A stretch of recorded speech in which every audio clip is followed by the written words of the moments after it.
Já arrancaram as oficinas de primavera no Parque Biológico de Vila Nova de Gaia. É uma forma de assinalar a chegada da nova estação e também de ocupar os mais novos em tempo de férias da Páscoa, desde alimentar os animais e partir à descoberta de toda a natureza aqui do Parque Biológico. Muito há para explorar. Vamos acompanhar esta aventura mais à frente no Portugal em Direto. Em Salvaterra de Magos celebra-se a campanha gastronómica Março, mês da enguia. No mês de março, a Enguia das Águas de Salvaterra de Magos é o principal centro das atenções em todo o concelho. Vamos mostrar-lhes já a seguir como se celebra o evento e as várias formas de confeccionar este peixe. Boa tarde e bem-vindos a mais uma semana de Portugal em Direto.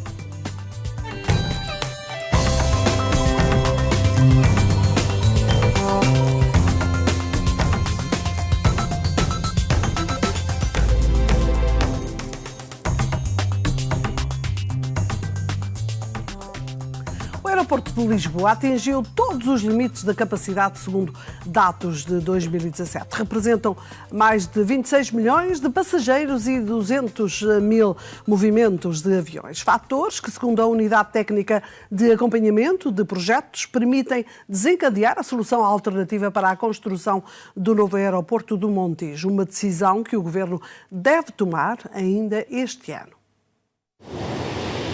Em 5 anos, o tráfego cresceu quase 80% no Humberto Delgado e só o ano passado a média de voos foi de 548 por dia, um total de 200 mil movimentos, quando o limiar era de 185 mil. Mas foram batidas também as outras 3 metas para avançar com o processo de construção de um novo aeroporto. 26,7 milhões de passageiros, quando o fator de capacidade era de 22 milhões, o 30º dia de maior procura acima dos 80 mil passageiros, o 30º dia mais movimentado, superior a 580 movimentos de aviões. O crescimento acentuado e consistente tornaram premente antecipar a ação e imprimir celeridade ao processo de expansão da capacidade aeroportuária da região de Lisboa. O despacho publicado na passada sexta-feira pela Unidade Técnica de Acompanhamento de Projetos, o organismo público que acompanha as concessões, refere que, batidos todos os critérios de capacidade, foi celebrado com a ANA em fevereiro um memorando de entendimento que estabelece o calendário para a expansão da capacidade aeroportuária na região de Lisboa, com a instalação de uma infraestrutura complementar na base aérea número 6, no Montijo. Esta solução deverá assegurar que não ocorra qualquer falta de capacidade de resposta à procura aeroportuária na região de Lisboa nos próximos anos e, particularmente, até que a infraestrutura do Montijo esteja em operação. A estratégia mais eficiente e sustentada em termos operacionais e económicos, a única capaz de satisfazer os requisitos de capacidade em tempo útil, refere o documento, que nomeia ainda a constituição da comissão que vai analisar a proposta da ANA. Em caso de aprovação dessa proposta final pelo concedente, serão finalizados e assinados os respectivos acordos e textos contratuais que se revelarem necessários. Apesar da proposta entregue pela ANA já em novembro referir que a solução Montijo não envolve qualquer tipo de esforço financeiro para o Estado, garantindo igualmente a competitividade do aeroporto Humberto Delgado enquanto hub, à RTP, o Ministério do Planeamento e Obras Públicas sublinha que a opção pode exigir renegociação de contrato, se não de taxas aeroportuárias mais altas, o prolongamento da concessão, que, como se sabe, é de 50 anos. A análise que se segue ao estudo de impacto ambiental passa por consulta pública. A decisão do Governo deve ser tomada no segundo semestre do ano. Vão ser reforçadas as ligações aéreas entre Bragança e Portimão. As duas cidades passam a ter 2 voos diários. O reforço dos voos é uma obrigação contratual que resulta do protocolo celebrado entre o Estado e a operadora. A partir de 26 de março, em vez de uma, passam a existir 2 ligações aéreas diárias de ida e volta entre Bragança, Vila Real, Viseu, Cascais e Portimão. Para mim acrescenta 4 horas a menos de espera que tive hoje que fazer. Desde a hora do almoço até às 4 da tarde fazer o check-in. A minha empresa é 100 metros no aeródromo de Cascais e para mim vai ser muito mais prático. Muito positivo, sim senhora, muito. E é bom ser mais divulgado porque assim também Não perdemos essa ligação, porque daqui até Lisboa de carro gasta-se muito, não só em dinheiro, e como também em cansaço. E com essa linha é muito mais barato e que não pare nunca. O número de passageiros transportados na linha regional tem vindo a aumentar. Foram 8.300 em 2016, mais de 11.000 no ano passado. Foi a primeira vez. E que tal? Bem, é muito cómodo, é muito estável, faz um pequeno barulho, mas isso é normal e acho que é um serviço muito bom, muito útil. Existem algumas queixas relativamente aos horários e ao local de aterragem da aeronave, mas de qualquer das formas, por exemplo, a ligação a Portimão, que foi adicionada a esta ligação, veio permitir que professores ou outros funcionários que trabalhem na zona do Algarve lhes permita deslocarem-se atrás dos montes e visitar as famílias, por exemplo, ao fim de semana, coisa que não faziam até então. A linha aérea é subsidiada pelo Estado. A atual concessão termina em dezembro. Até ao fim do verão estão garantidas 2 frequências diárias entre Bragança e Portimão. Cada viagem de ida e volta pode ser adquirida a partir de 94,12 €. No novo terminal de cruzeiros do Porto, houve pela primeira vez um embarque e desembarque de passageiros no mesmo dia. A bordo do Magnífica seguem quase 3.400 pessoas. Estamos fazendo cruzeiro para conhecer Portugal. Maravilhoso, moderno. A arquitetura é muito bonita. São amigos e os primeiros a desembarcar estão em viagem há 4 meses. Tivemos 2 dias no Rio de Janeiro, maravilhosos. Búzios, Rio de Janeiro, Salvador, Ilha da Madeira e agora aqui. Mais de 200 pessoas desembarcaram aqui, no terminal de cruzeiros do Porto. A arquitetura, já por várias vezes premiada, é o cartão de visita. É um teatro lindo, muito, os vidros, de uma beleza incrível, adorei. E hoje, o dia é histórico para o terminal. A importância aqui hoje é pelo facto da operação em concreto representar a primeira vez aqui em Leixões, o embarque e desembarque simultâneo. Eu queria fazer umas comprinhas. Melhora claramente aquilo que é a economia da região, os turistas que vão poder pernoitar aqui nesta cidade, não só Matosinhos, mas também envolvente. Pensamos na livraria Lelo, que é maravilhosa, o Café Piolho, os clérigos. A Igreja dos Clérigos. O cruzeiro Magnífica saiu do Brasil e vai seguir, não tarda muito, para a Alemanha. Muitos vêm em viagem desde terça-feira. Além dos que desembarcaram, milhares fizeram paragem e estão agora em excursões por Guimarães, Braga ou Porto. A bordo, há espaço para mais de 3.400 pessoas. Esta viagem de Santos a Hamburgo poderia ficar por pessoa perto dos 800 € a 1.000 €, sensivelmente. O Leixões-Hamburgo podíamos começar com preços a partir dos 250 a 300 €. 250 portugueses juntam-se à viagem e partem agora em direção a Hamburgo. Nos próximos dias, mais de 500 agricultores de São Miguel, nos Açores, vão ser contactados pela IROA para iniciar o processo de contratualização e cobrança de água nas explorações agrícolas. O novo sistema tem como principal objetivo racionalizar o consumo. Todos os anos, o IROA aumenta a sua rede de captação, armazenamento e distribuição de água aos agricultores, fornecendo água livremente no reservatório das Contendas, na zona central de São Miguel, e na Lagoa do Caldeirão, no Nordeste, existem cerca de 100 mil metros cúbicos de água. Com a redução gradual da água disponível, é tempo de iniciar a gestão deste recurso. Nós, neste momento, temos 450 pessoas ou ramais identificados. Em que zona é que vai ser? Vai ser aqui em Ponta Delgada, na Bacia Leiteira de Ponta Delgada. Nós temos aí cerca de 130 pessoas que iremos contatar. Os outros são na zona central da ilha, nomeadamente na zona norte da Ribeira Grande e também de Vila Franca. Essas pessoas irão ser contatadas por novo muito em breve, penso que ainda essa semana. Faremos um contato na perspectiva de eles quererem ou não a montagem do contador. Tendo a montagem do contador, depois passarão para uma fase seguinte, que é a celebração de contato e do contrato, e depois o fornecimento da água. A qualidade da água também merece a atenção do IROA. nós vamos ter um cuidado com todos esses agricultores, que é, no fundo, monitorizar a água, com cloro, e depois fazer uma monitorização sobre a qualidade da água. Eu julgo que neste momento nós temos que ter mais ponderação e mais moderação no consumo da água, e eu julgo que isto é perfeitamente assente. O presidente da Associação Agrícola está de acordo com estas medidas, de resto, Jorge Rita defende-as há muito tempo. Acho muito bem, é uma situação positiva, porque nós hoje vivemos num mundo em que a água é um problema. Felizmente aqui nos Açores ainda não sentimos isso dessa forma, mas nada melhor do que começar também a pensar na racionalização da mesma. Isto é também para que haja algum equilíbrio entre os produtores que já têm água e os que não têm água. O que nós sempre sugerimos é que o pagamento dessa água fosse um pagamento simbólico, até porque nós estamos a falar de água de consumo doméstico, estamos a falar de outros aproveitamentos de água, e que todos aqueles que têm água na exploração, toda a gente sabe que também tem algum valor acrescentado por essa razão. Ainda há muitos que não têm.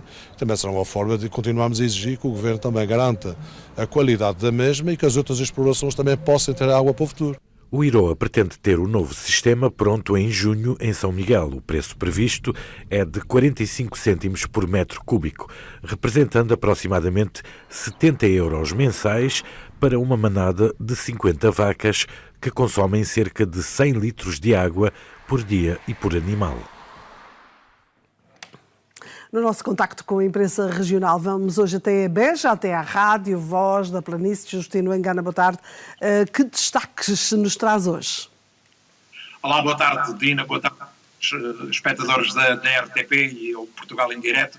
Na informação que marca a atualidade na Rádio Voz da Planície nesta segunda-feira, destacamos a Semana Empresarial da Vidigueira, que começa precisamente hoje e que ao longo de toda a semana vai procurar refletir em torno daquilo que são as realidades económicas daquele concelho, que, como sabemos, é naturalmente marcado pela agricultura e muito em particular pela produção de vinho e de azeite. Semana Empresarial da Vidigueira durante toda a semana aqui no concelho da Vidigueira. Damos ainda conta que, e numa altura em que se fala tanto de reflorestação e da limpeza da floresta, a Resi Alentejo, que é uma empresa intermunicipal de reciclagem aqui do distrito de Beja, deu conta que durante o ano de 2017 a recolha de papel e cartão efetuada pelos municípios e tratada depois nesta estrutura intermunicipal poupou o abate de 31.000 árvores, o que é um bom sinal numa altura em que reflorestar e limpar a floresta está tão na ordem do dia. Um dos outros temas também em destaque dá conta que a TAP vai passar nos próximos dias a transportar a bordo azeite do Alentejo, ou seja, provavelmente nas refeições que são servidas a bordo e também para distribuir entre os passageiros, azeite produzido no Alentejo vai marcar lugar nos voos da TAP. Damos ainda conta que está a decorrer a Semana Gastronómica do Borrego no concelho de Castro Verde.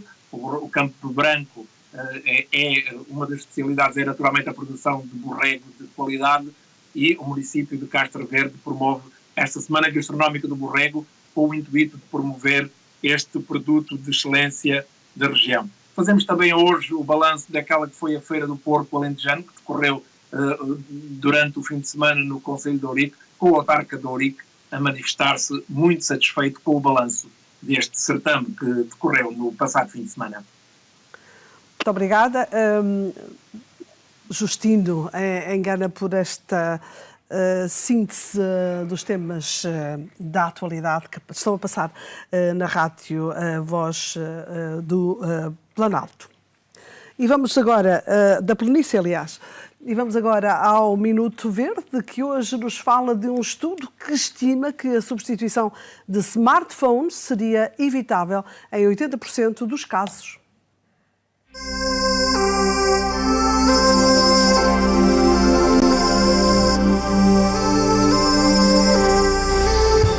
Um estudo recente revelou que existem mais telemóveis na Europa do que habitantes e que em 80% dos casos a substituição destes aparelhos era perfeitamente evitável. A verdade é que os próprios fabricantes desenham os telemóveis de forma a dificultar coisas tão simples como substituir um ecrã partido ou uma bateria avariada. Também a impossibilidade de, a dada altura, atualizar o software nos modelos mais antigos torna-os rapidamente obsoletos. Tudo isto associado a garantias curtas e a um processo de reparação por vezes demorado e caro, leva-nos a consumir cada vez mais. Saiba que são precisos 70 kg de minerais, metais raros, plásticos e outros materiais para produzir um smartphone, com impactos em termos de poluição atmosférica, contaminação da água e dos solos. Por isso, para que façam jus ao seu nome, escolha smartphones com componentes acessíveis para que possam ser facilmente reparados e reciclados.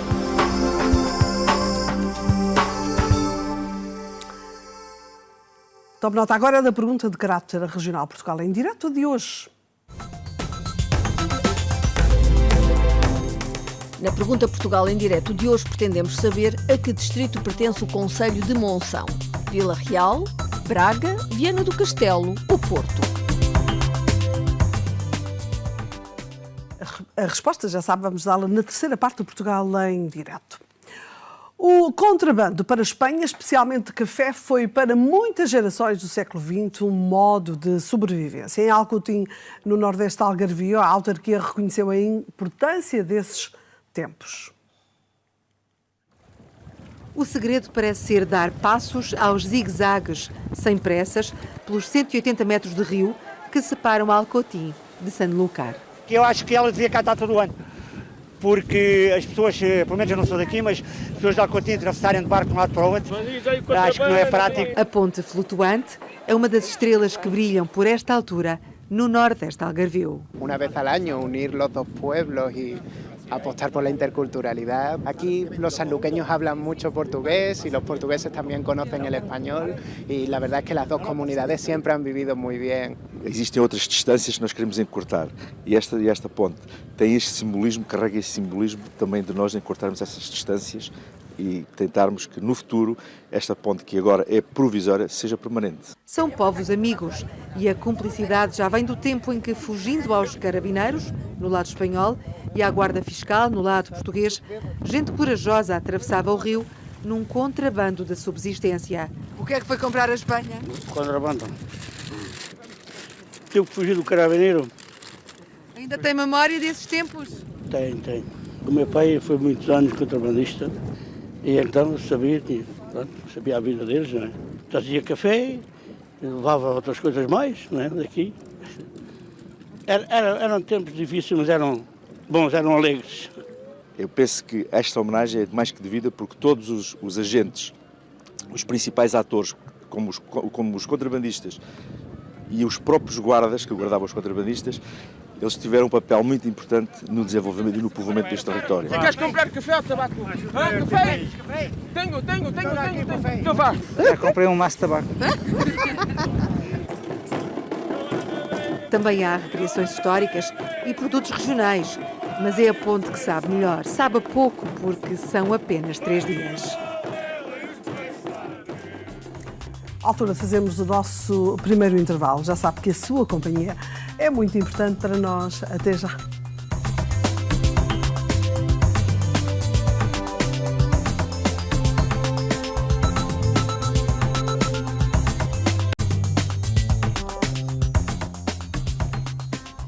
Bem-vindos à segunda parte do Portugal em Direto.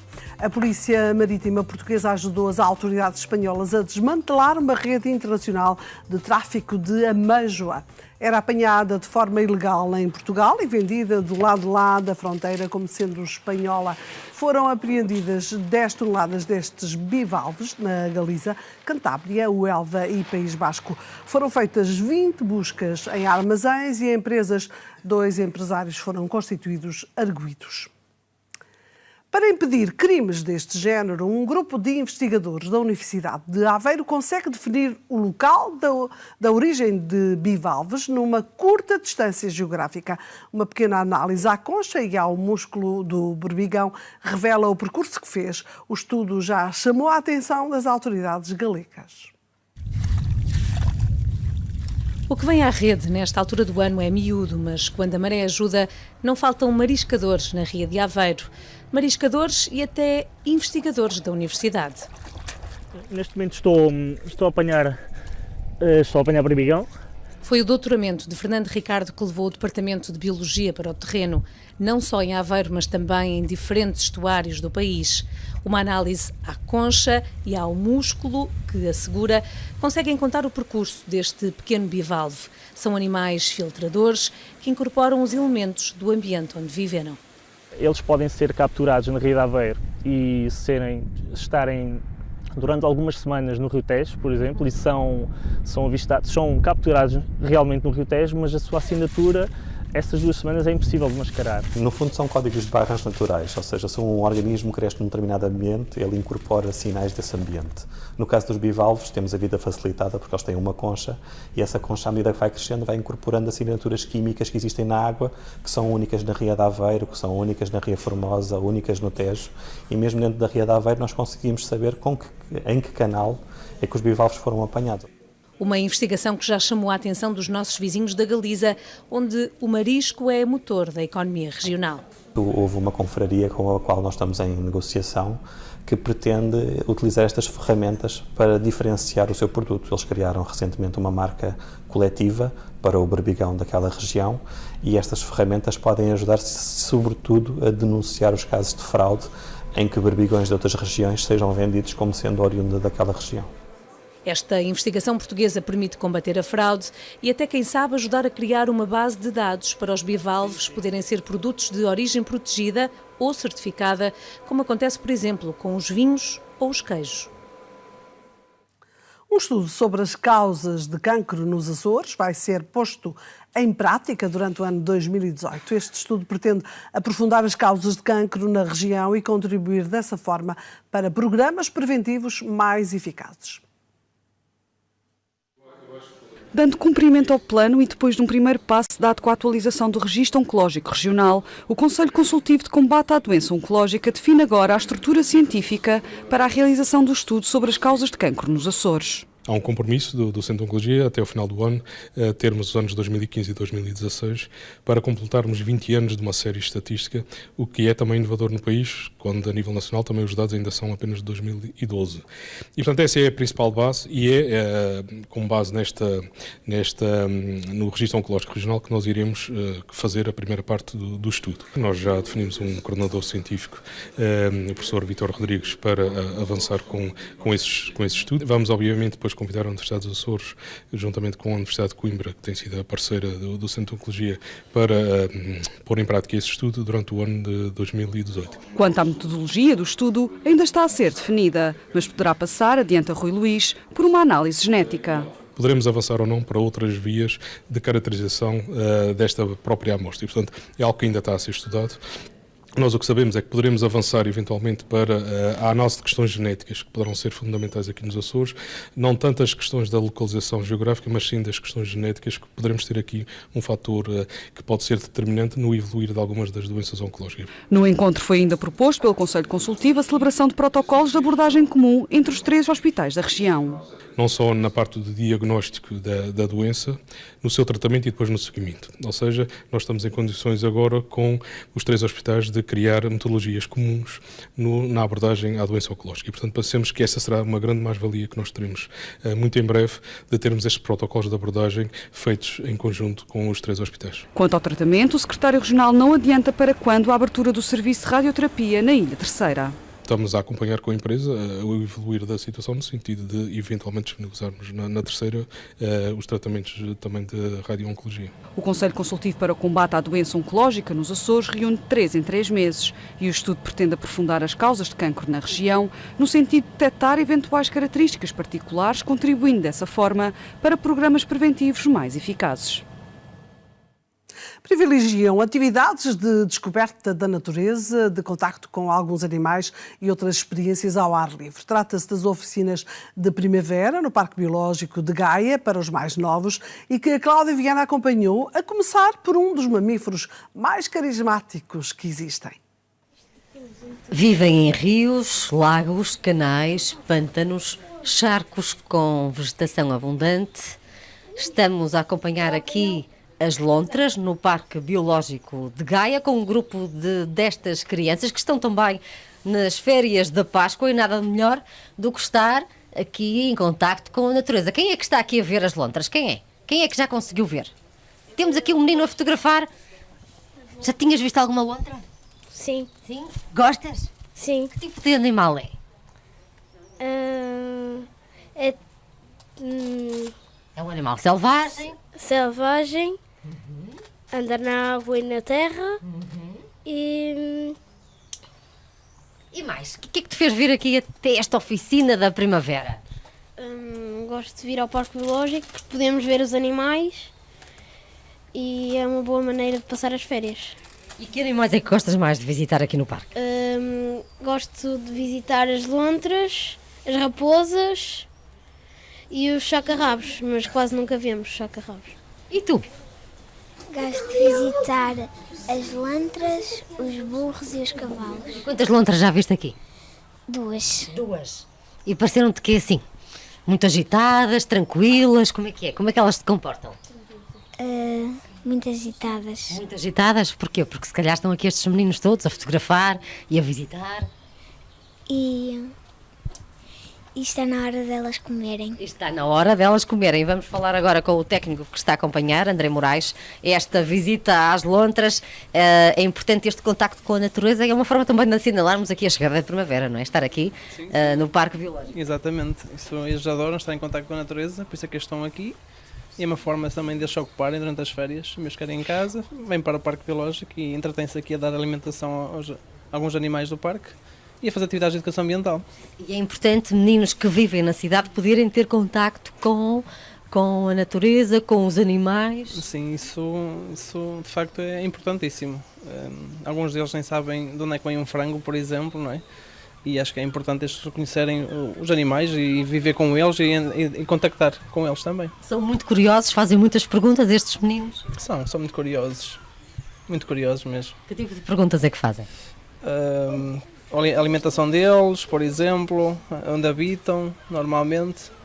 Pronto, são variadas, mas são muito interessados. E está na hora de alimentar as lontras, tentar perceber o que é que comem, com que frequência. Temos aqui o tratador, o Sr. Germano. Diga-nos lá, o que é que comem estas lontras? Comem peixe,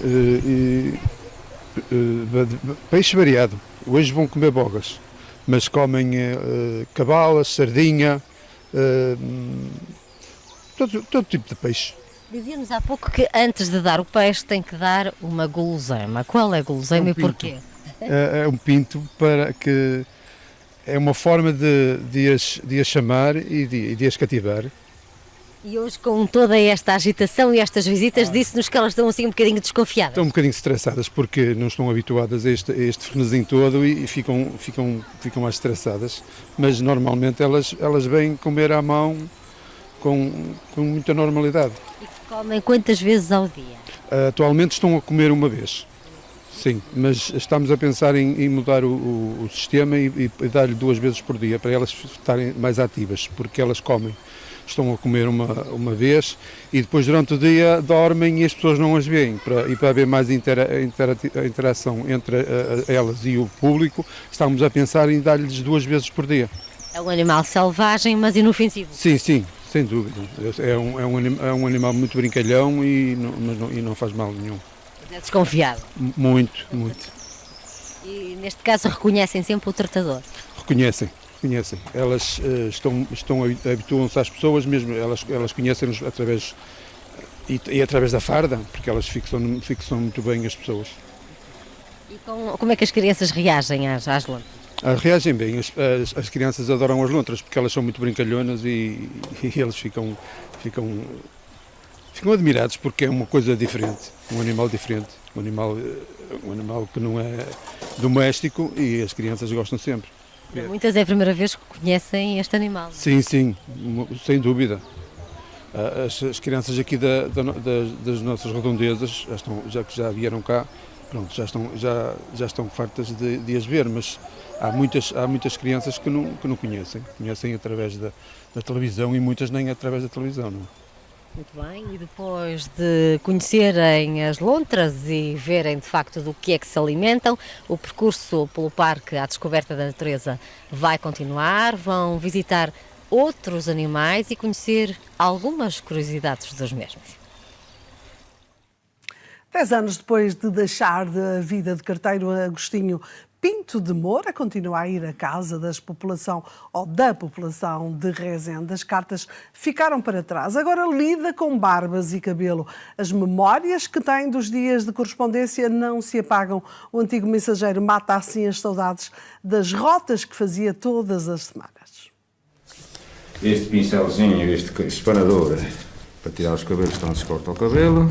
Estes óculos é a idade que já tenho que usar. Faz-te conta que aqui dentro desta mala, em vez de ir a ferramenta para vez, vão 2 ou 3 cartitas para entregar.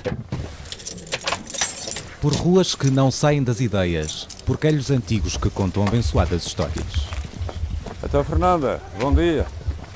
Lá se encontram os nomes decorados, todos, dos apelidos às alcunhas, os que escreveram, os que leram, os que assinavam tantas mensagens, à moda antiga. Então, e também o grumo agora também é preciso que está muito frio hoje. Se fosse gastar a lenha, estava bem arranjado. Vou bater lá abaixo, até já. Até já, vai com 2. O que não fazem as saudades ao carteiro Agostinho. Ainda hoje, de noite, parte das noites ando a entregar correio, é aquele sonho, aquela ambição que ficou. De 8 em 8 dias, ao menos, recupero a minha vida passada. Anda cá. E neste encontro com esses dias, as cartas são outras. São de afeto, de lembrança, do ofício primeiro, o de menino. Anda cá, meu bichinho. Anda cá. Ó, Sé, bom dia, tá bom? Então, já estava à minha espera? Pronto, vamos então fazer isso. Olha, hoje vamos fazer lá aqui ao sol, que está bom. Porque as visitas criaram um hábito. A barba do tio Zé corta-se de semana para semana. A água é que vai ser um bocadinho fria, mas olha, tenha paciência. Tem 96 anos, corto o cabelo a ele, corta a dona Filomânia. Conforme for preciso, porque a amizade, de tantos anos, é isso, sempre em casa, nesta freguesia de São Martinho de Mouros, nas encostas de Rezende. Já está mais leve. Porque havia muitos agora, só há ele, e sapateiros e velhos eram na mesma. Antigamente, quando os selos ainda custavam um escudo e aliviavam famílias. Então nós éramos os mensageiros do amor. Os moços, além do namoro, tinham a madrinha de guerra. Era raro o dia que eu não trazia 10, 20, 30, 40, 50 aerogramas por aí para fora para espalhar por essas mocinhas todas. Às vezes, não é? Lá vinha aquelas cartas um bocadinho azedas, de massas, de tribunais. No início, eram 20 e muitos quilómetros a pé todos os dias. Depois, o dobro, ou até mais. Então anda aos bem, meu Sr. Filho. Olha, e não se arrependa disso. Sabe porquê? É saúde. Não, eu não tenho muita saúde, mas é que eu sou frenético. Foi há 10 anos que o carteiro Agostinho deixou a profissão. Deixou como quem diz, ele cá volta, agora sem pressas. A primeira é matar saudades da minha vida passada, de ser carteiro. E a segunda, também acho que sou útil para o pessoal, porque tem muitos que já não saem da cama, outros das cadeirinhas, e então virar a porta é muito bom. Que o diga ao moleiro Rufino, no meio de uma vida pesada de lavoura. Os campos precisam de ser granjeados e o moinho, claro, tem que rodar. Ando sempre baixo da eixa, senão para ir para a cama não vou. Os quilos que tem, são 19 quilos.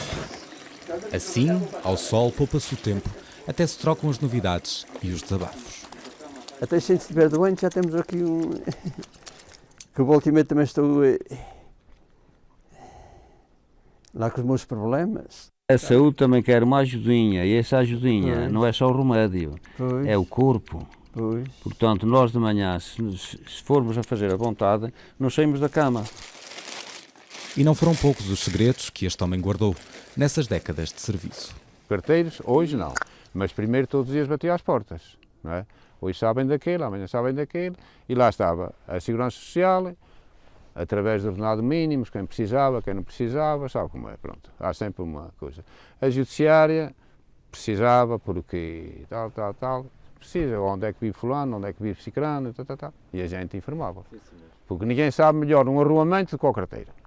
Ó, Sr. António, é quase a arrasar a trave, mas olha, tenha paciência. Um ligeiro atraso que não chateia os fiéis fregueses. É fazer a coisa inteira, não é com a pressa. Não estou. Não sou feliz. Ó, Sr. António, esteja descansado. Mas já estou sentado. Não é pelo dinheiro que o barbeiro se faz à estrada. Os preços que cobra são simbólicos. Andando que eu tinha posse todos os dias, e hoje 8 dias, ir a São Martinho ou a Resende. Para nós é como que seja de família. Um abraço de serviço público com paixões assim coladas à pele. Tenho muita paixão de barbeiro, mas o número 1 é a vida de carteiro. Lembramos-lhe agora a Pergunta Portugal em direto de hoje. Na Pergunta Portugal em direto de hoje pretendemos saber a que distrito pertence o concelho de Monção. Vila Real, Braga, Viana do Castelo ou Porto? A resposta já sabe, vamos dá-la mais à frente. Em Salvaterra de Magos celebra-se o mês da enguia. Até ao dia 1 de abril, o Concelho apresenta espetáculos, exposições e várias maneiras de confeccionar este peixe, como nos vai mostrar a Mariana Moraes. É a 22ª edição do evento Março Mês da Enguia e viemos até à aldeia pescatória, a Vieira de Escaropim, ao Museu de Escaropim, para conhecer um pouco mais desta tradição da pesca da enguia. Um evento onde se vive a gastronomia típica da zona, mas onde também importa conhecer a história da prática da pesca da enguia, que passou de geração em geração, como é o caso do Sr. Virgílio Botas, que nasceu basicamente num barco, não é? No barco, a minha vida foi no barco. Daqui para a proa era a mulher e daqui para a ré era o marido. Mas o barco é pequeno, a mãe ou a mulher plantava a louçazinha, fazia o comer, isso tudo. E este chama-se o traste. Ainda que plantavam-se o prato, uns assentavam-se dali, outros assentavam-se daqui. E ainda hoje há pescadores que vivem no próprio barco? Não. Era uma prática mais antiga.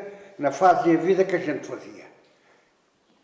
Agora pescam de noite ou de dia, se pescarem todo dia, vêm para as casas dormirem. Só no outro dia é que vão. E a gente não. Acompanhávamos ali tudo. É este o material que se utiliza atualmente? É, em qualquer tempo a gente já põe esta rede de água. Então como é que era? Estava assim na borda do rio, contra a barreira, ou às pedras. A enguia lá fazer o trabalho dela, mas vai por aqui, vai para a borda, e vai indo, vai entrando. Entra para ali, no outro dia o pescador, o dono da rede, vai lá. Levanta esta primeiro. Porque ela depois já não consegue sair, a enguia. Não, ela mesmo assim, na água não consegue, porque tem ali um nado e tem aqui outro nado do lado dentro. E depois a enguia fica aqui, a gente vem, tira para dentro do barco, desata dali, agarra aqui e ela cai. Uma prática com história e por isso celebrada durante o mês de março, em que há uma maior abundância de enguia. Conversamos agora com o vice-presidente do Concelho, Helena Neves, a quem pergunto o que é que este evento traz de diferente e de novo ao Concelho.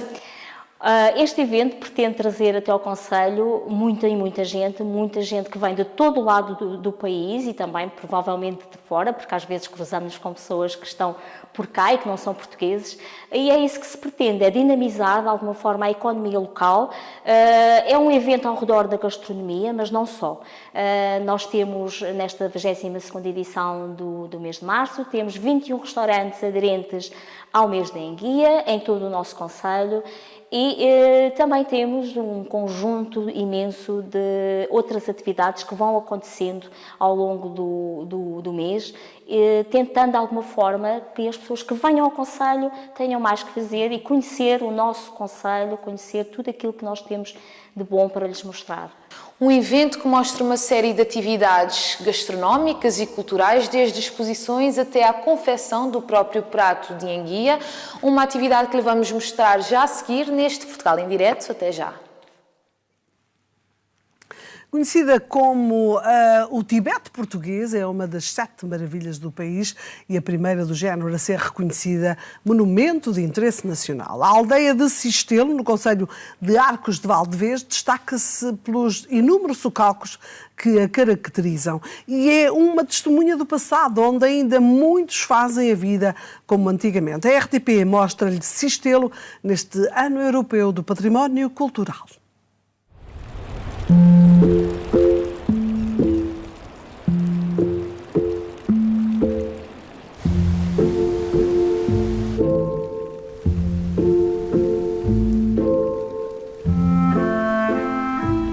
Não há como ou por que apressar o passo, mesmo que por obrigação das ledes. O tempo aqui espera, porque há sim o dever em contemplar tudo isto que nos rodeia.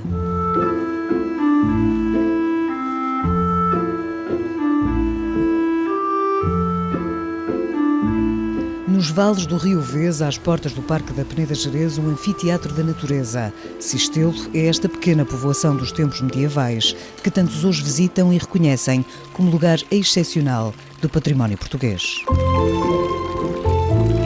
Se olharmos para o esforço que os nossos antepassados tiveram para, a partir destas montanhas inóspitas, fazerem um espaço habitável, é um exemplo notável de que o homem pode efetivamente, em concordância com a natureza, em respeito total pela natureza, criar habitats que são verdadeiramente excepcionais. Uma escadaria imensa que pede pernas compridas, imaginadas num livro de histórias.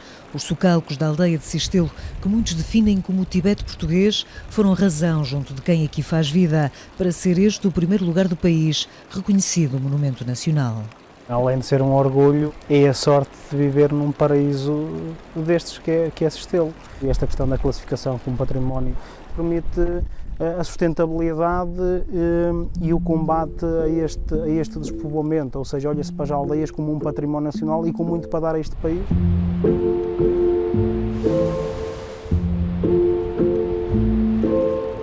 Sistelo é único pela história ancestral, pela fixação do povo ou pela inteligência na gestão dos recursos naturais. O cultivo do milho e do feijão, o pasto da raça caxena, campo e animais regem-se perante a mais apetecível modernidade. O povo assim viveu e assim vive ainda hoje.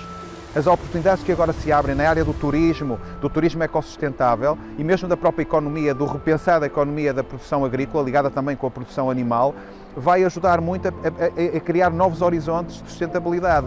São projetos que não só classificam o passado, olham para o presente e olham para o futuro. Integrada na Rede Natura da Unesco e numa área classificada como Reserva Mundial da Biosfera, Sistelo é uma das 7 maravilhas de Portugal.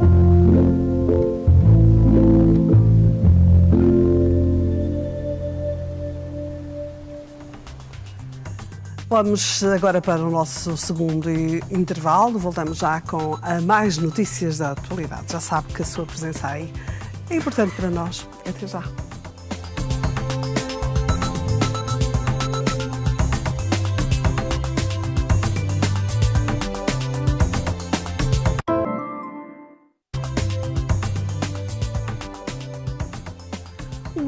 Bem-vindos à terceira parte de Portugal em Direto. Um grupo de associações empresariais da região de Viseu lançou uma petição pela requalificação completa e adequada do IP3. Já conseguiram mais de 10 mil assinaturas. Tem quase 30 anos e isso nota-se ao longo dos seus 72 quilómetros entre Viseu e Coimbra. Para muitos automobilistas é a Estrada da Morte, que se materializa em 27 vítimas na última década. Os empresários da região de Viseu lançaram uma petição pela requalificação completa e adequada desta via, que consideram indigna do Portugal moderno, sem manutenção e onde o perigo espreita a cada curva. Esse é o problema. O IP3 é uma estrada sem segurança, todos nós sabemos, não é? Mas também sem manutenção qualquer. Neste momento é muito difícil circular, sobretudo em alturas de nevoeiro, à noite. Nós perdemos completamente a noção de como se está a circular naquele IP3, porque não há. Temos umas barreiras de cimento a meio da estrada que não têm qualquer tipo de refletores, não é? Portanto, confundem-se muitas vezes em ambientes de nevoeiro. E depois a própria estrada não está marcada. Há zonas onde existem problemas na via. Online ou no papel, já existem mais de 10 mil assinaturas para mostrar ao Poder Central que esta situação tem de ser resolvida. Mas o recado serve também para quem representa o distrito na Assembleia da República. Temos aqui um IP3 nas condições em que está, em que o Estado nunca olhou devidamente, e isto é transversal a vários governos, portanto não é um problema deste governo, é de vários governos, também, e nós sabemos também que, de alguma forma, o nosso setor político da região, digamos, os nossos representantes na Assembleia da República também, de alguma forma, não têm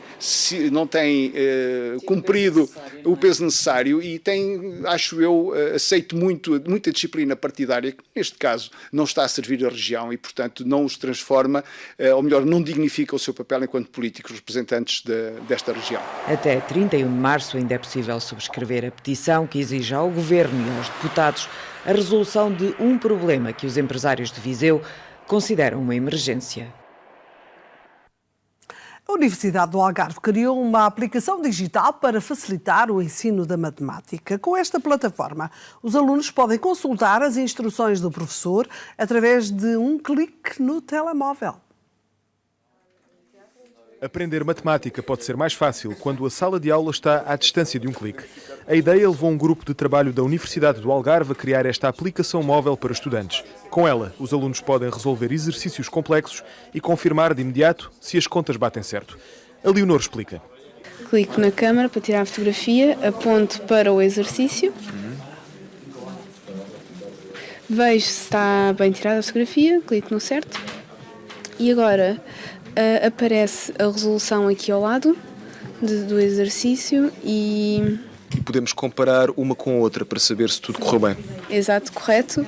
Acaba com LNB, que é exatamente o que eu tenho, por isso está correto. Se ainda tiver dúvida na resolução, posso ir confirmar com o vídeo que já está feito, que tem o som do professor e explica exatamente a resolução, mais pormenorizada. Através da plataforma Millage Aprender Mais, cada turma tem acesso às instruções do professor. Quando eles saem da sala de aula, no fundo tem uma extensão da sala de aula, porque têm vídeos que foram elaborados por nós, de acordo com a matéria que nós estivemos a lecionar, e será um complemento a alguma dúvida que tenha ficado, um aluno que tenha faltado a uma aula, ou que por um motivo ou outro não se tenha apropriado daquilo que foi explicado. Quanto mais exercícios o aluno fizer, mais pontos acumula. É uma forma de se manter motivado. We are using these applications in my school, in my country.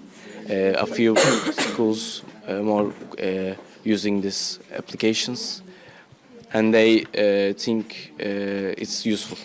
Muitas vezes há alunos que têm logo uma ideia pré-concebida, que não conseguem estudar matemática, que não conseguem aprender matemática, o que os condiciona depois o futuro, na medida que muitas vezes eles escolhem percursos académicos condicionados pelo facto de não gostarem de matemática. De acordo com os últimos exames do teste internacional PISA, Noruega, Portugal, Espanha e Turquia estão entre os países da OCDE cujos alunos mais dificuldades têm à disciplina de matemática. Esta aplicação digital, cofinanciada pelo Programa Europeu Erasmus, quer melhorar resultados e fazer com que os números deixem de ser uma dor de cabeça. Regressamos a Vila Nova de Gaia, ao Parque Biológico, para acompanhar as oficinas de primavera. Agora, para conhecermos uma das 3 espécies de cervídeos em Portugal. Cláudia Viana. São semelhantes aos veados, mas mais pequenos. Os gamos vivem em florestas, mas também em pântanos ou prados. São herbívoros, mas têm aqui uma guloseima que não dispensam, não é? Sim, estamos a dar-lhes as maçãs porque é doce e eles gostam. Apesar de serem herbívoros, comem estas guloseimas e conseguimos atraí-los para a nossa beira, como vocês estão a ver. E sendo herbívoros, comem precisamente o quê? Gramíneas, essencialmente, ervas de pasto. Normalmente são animais que são vistos em clareiras, tendo um comportamento típico de herbívoro, cabeça baixa, rapando a erva, basicamente. São muito semelhantes aos veados? São um cervídeo também. Quais são as características destes animais? Os machos são os que têm as hastes, as fêmeas não têm hastes. Todos os anos caem as hastes antes das crias nascerem, mais ou menos lá para junho cairão as hastes e nascem as crias, como todos os cervídeos. Aproximam-se bastante aqui dos visitantes. Claro, porque estão condicionados pelas maçãzinhas, pela guloseima. Toda a gente gosta de uma guloseima, não é? E vamos tentar ver aqui este menino que vai dar uma guloseima aqui aos gamos. Já conhecias os gamos? Já. Já? E o que é que achas? São bonitos. São bonitos? Mais? Gosto de os ver à porrada. À porrada? Não tens medo de lhe dar aí a maçãzinha? Às vezes. Estás a gostar desta visita ao parque? Sim. Que mais é que já viste? Já vi os animais todos aqui do parque. Que animais é que viste? Os tourões. Vira-te assim aqui para nós, sim. Os tourões, a doninha, as tartarugas, os pássaros e muitos mais. E que animal é que gostaste mais? Do tourão. E vamos tentar perceber agora quais são os principais focos de interesse aqui do parque com a veterinária Vanessa Soeiro. Nós temos três pontos de interesse onde focamos a nossa atividade. A principal é, sem dúvida, a educação. E daí termos uma equipa tão grande da área educativa e termos estas atividades todas. Depois há também a área da conservação, onde fazemos um foco principalmente na conservação das espécies autóctones, e a investigação, onde trabalhamos com algumas universidades, essencialmente a Universidade do Porto, porque está aqui mais próxima, e tudo isto trabalhando as espécies que nós albergamos. Que animais é que tem aqui? Essencialmente espécies da fauna autóctone ou europeia. Que animais são esses? Vamos identificá-los. Bastantes. Há uma série de espécies. Temos aqui o gamo, que por acaso não é autóctone, mas dentro dos cervídeos temos o corso, temos depois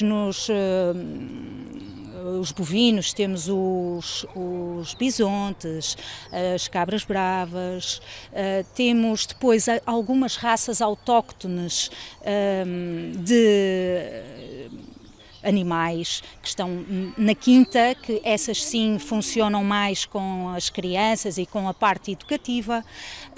Temos como raça, a título de exemplo, a vaca marinhoa. E que mais? Portanto, os animais que nos entram aqui, nós temos associado um centro de recuperação de fauna selvagem, e muitos dos animais que nós temos em exposição são animais irrecuperáveis, portanto entraram no nosso centro ou noutros centros e por algum motivo, seja ele de ordem física ou psicológica, e quando eu falo em psicológica, muitas vezes anos de cativeiro em que os animais deixam de ser capazes ou de ter todas as aptidões para poder sobreviver no estado selvagem, portanto mantemos e usamos entre aspas, beneficiamos dessas características para explicar às pessoas e às crianças o porquê dos animais estarem aqui. Portanto, seja através do centro ou dos centros de recuperação de fauna selvagem, ou seja mesmo em alguns casos de coleções ou de detenção ilegal, ou às vezes, muitas vezes também animais que estão em cativeiro há muitos anos, ou são já gerações em cativeiro, são essencialmente esses os motivos pelos quais temos aqui alguns animais em exposição. E depois também porque não há como tê-los aqui pertinho, não é? Em vez de... Não menosprezando a vossa função, não é a televisão, as filmagens, os documentários da BBC, etc., mas não menosprezando isso, não há como poder vê-los aqui ao lado. Muito bem, as oficinas de primavera são uma oportunidade para conhecer toda a natureza e os animais aqui do Parque Biológico, com experiências ao ar livre e que vão continuar até ao final das férias da Páscoa para crianças e jovens dos 6 aos 14 anos. Veja agora, duas empresas que empregam mais mulheres do que homens. A farmacêutica AbbVie ganhou o prémio Great Place to Work na categoria Igualdade de Género.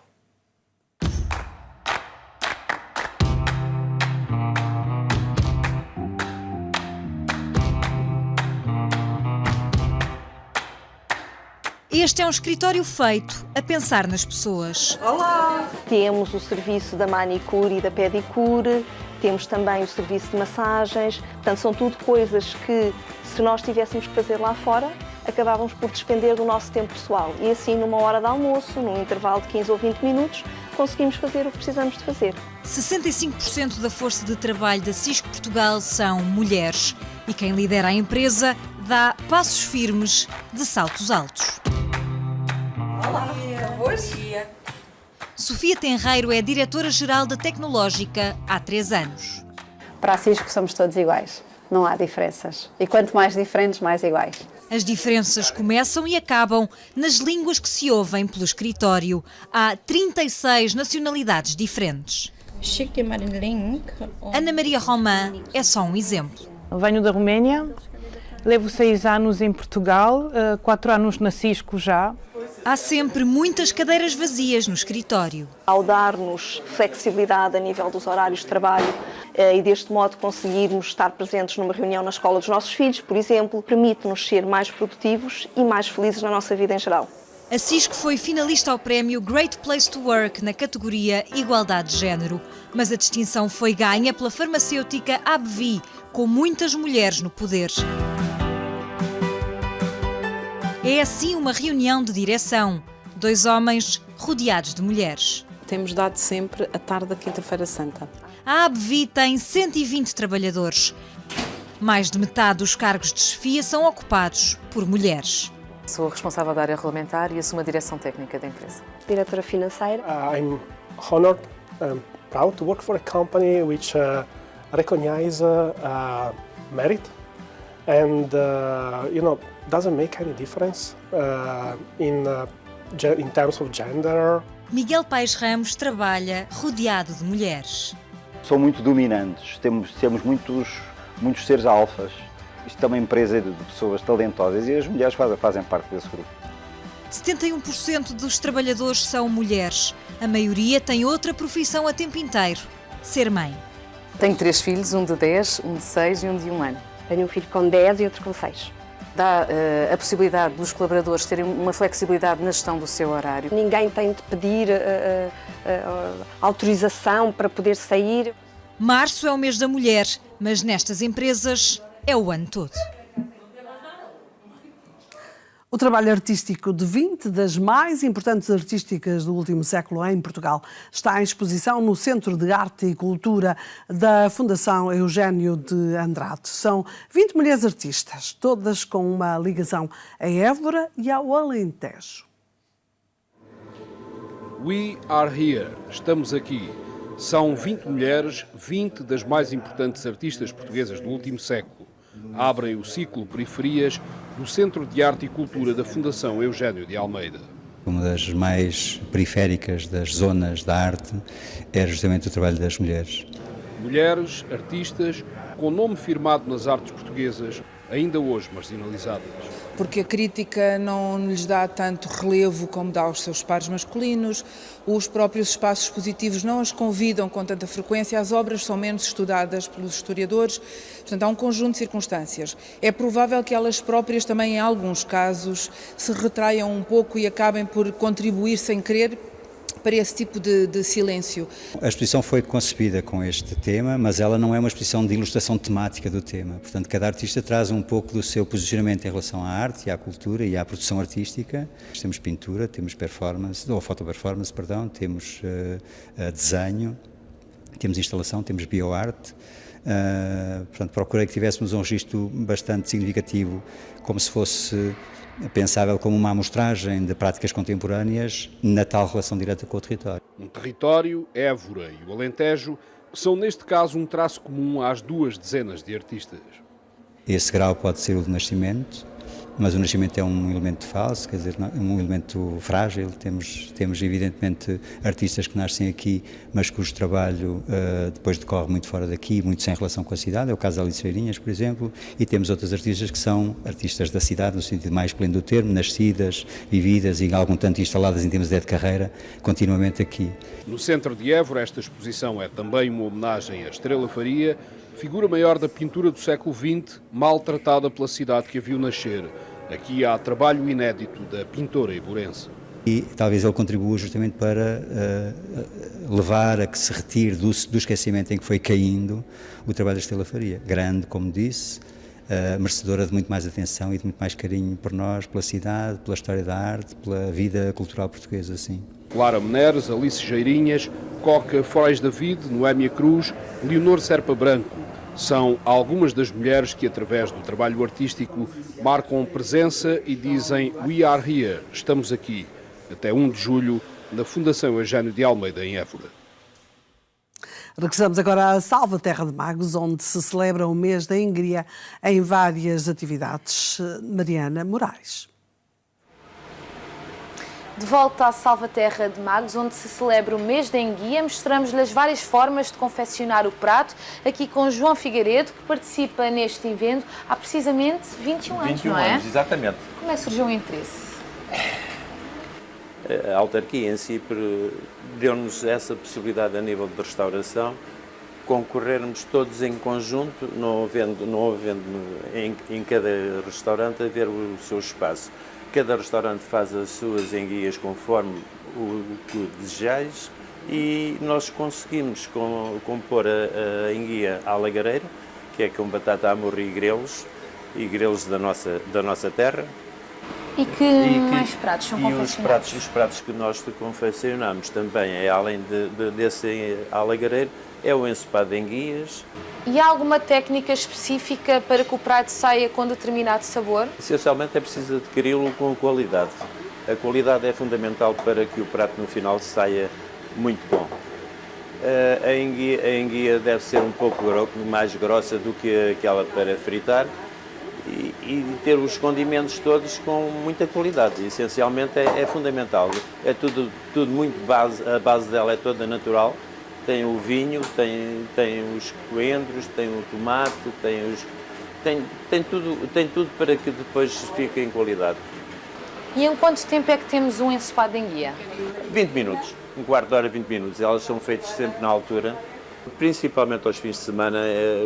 Todos os restaurantes enchem-se com a afluência de muita gente que faz com que os restaurantes se sintam muito felizes, porque efetivamente é a quantidade e é a qualidade e é a quantidade de pessoas que faz com que nós estejamos a trabalhar. É evidente, durante a semana é como vê, vem sempre muita gente de Lisboa, da zona aqui do Alentejo, mais propriamente também aqui a zona de Cartaxo, aqui de vizinhos, mas também vêm pessoas de Coimbra e outras vezes. Atrai muitas pessoas este prato. Atrai efetivamente muita gente. Fica então aqui a sugestão, durante todo o mês de março pode provar os vários pratos que são confeccionados com enguia e também ficar a conhecer um pouco mais sobre Salvaterra de Magos. Reabriu o emblemático Café do Porto, a Brasileira. O café esteve encerrado durante 5 anos para obras. Está agora integrado num hotel de luxo com um investimento na ordem dos 12 milhões de euros. No dia da abertura, muitos curiosos quiseram ver se o velhinho café estava igual. Olha a Brasileira! Tiago, o Ardina, bem queria dar a notícia, mas Eduardo, o homem do Pinhão, já sabia. Ficou emocionado? É emocionado, a Brasileira tem nome. O café da Brasileira tem nome. Estou todo contente, como fosse meu. No dia da abertura, havia quem estivesse à porta às 8 da manhã. Tinham saudades de outros tempos. Eu tenho 78 anos e vinha aqui, sei lá, desde os 20 e poucos anos, muitos anos. Quando a Brasileira fechou, eu fiquei com muita pena, muita pena. Tinham medo que a Brasileira já não fosse a mesma. Sim, igual não está. As mesas e tudo não está igual, mas está bem. Era uma pena estar aqui fechado uma obra destas, uma obra de arte destas. Está igual? Está. Sim, aquilo que eu tenho ideia está. Está muito giro, está muito próximo, está muito giro. Nesta mesa, 3 amigas estão entre as primeiras clientes do dia. 2 são do Porto, uma veio de Lisboa. Sabemos que isto era um sítio mesmo muito interessante para a vida do Porto e estamos com saudades. Estamos com saudades. Sim, sim, cultural, claro. Essa é a parte mais importante também que me agrada bastante. Veio cá para a inauguração. Como é que se chama? Ana. E o que é que está a achar? Lindo, está lindo, é um espaço muito bonito.